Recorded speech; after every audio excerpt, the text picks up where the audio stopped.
husband taught me that, yes, Daddy. He said, you know, he said, this is one of the biggest problems in marriage when it comes to communication is when it comes to your in-laws, right? So we killed that at the beginning. He killed that at the beginning. He said, I'm gonna tell you this right now. He said, I'm gonna take care of my family and keep them at bay. You take care of yours. He said, now if yours cross you, they gonna deal with me. Because what we're not gonna do, we're not going to have arguments about people on the outside of this house. That's good. If we're going to have an argument in this house, it's because of me and you. But it's not going to be because of my mama, his mama, my daddy, my brother, my sister.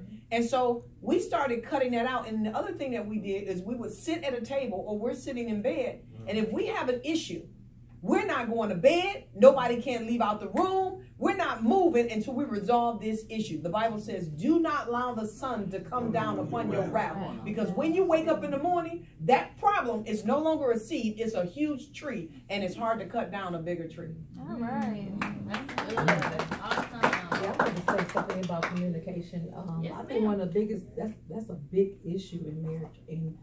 And talking to a lot of couples, that is like close to number one, communication. But one thing about communication is we have to learn to listen.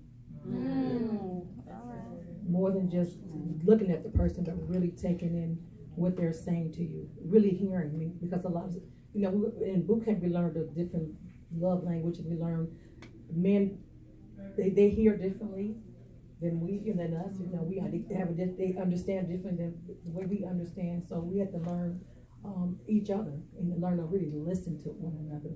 And a lot of times we have to tell our husbands what we feel and what we want, because they're not, they're not mind readers. That's good So, right there. But we need to learn to really listen to each other. Real quick, I'll give you 5 seconds. I think this is important. We're real good friends with Sean. Sean. And we learned, I won't say a trick, but we learned from them too as far as communication. They have a little thing they call pass the baton. Pass the baton. Yeah. Right? So the baton can be anything. It could be a cup, it could be a phone, it could be a piece of paper, anything. So if you and your spouse have an issue you need to discuss, then if I'm holding a baton, I might say I love you, right? And she has to repeat back to me exactly what I said. So sometimes we say things and they hear it totally different. So she might say something totally different than what I just said. She can't get this baton until she said exactly what I said. And that means I get a clear understanding. So this is what you said.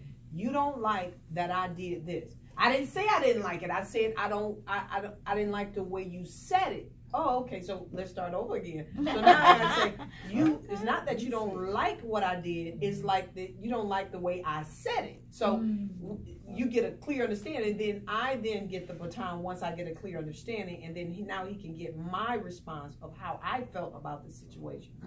And just know this, just like he said, no matter how long you've been married, you ain't been married long enough not to learn nothing new.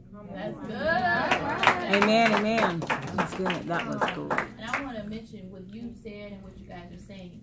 27 years, you still went to boot camp. There you go. So I know there are a couple married people here now, and it's like you said, Sean, it's never, if there's an issue, just get it done. The other thing you said, you had people in your life that were successfully married that urged you to go.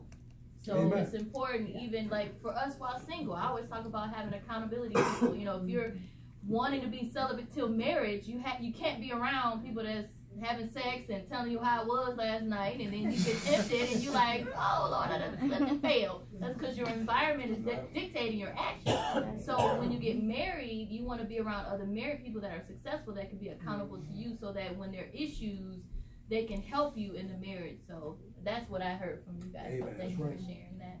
All right, so at this time we're gonna do some giveaways. We're gonna do a couple of prize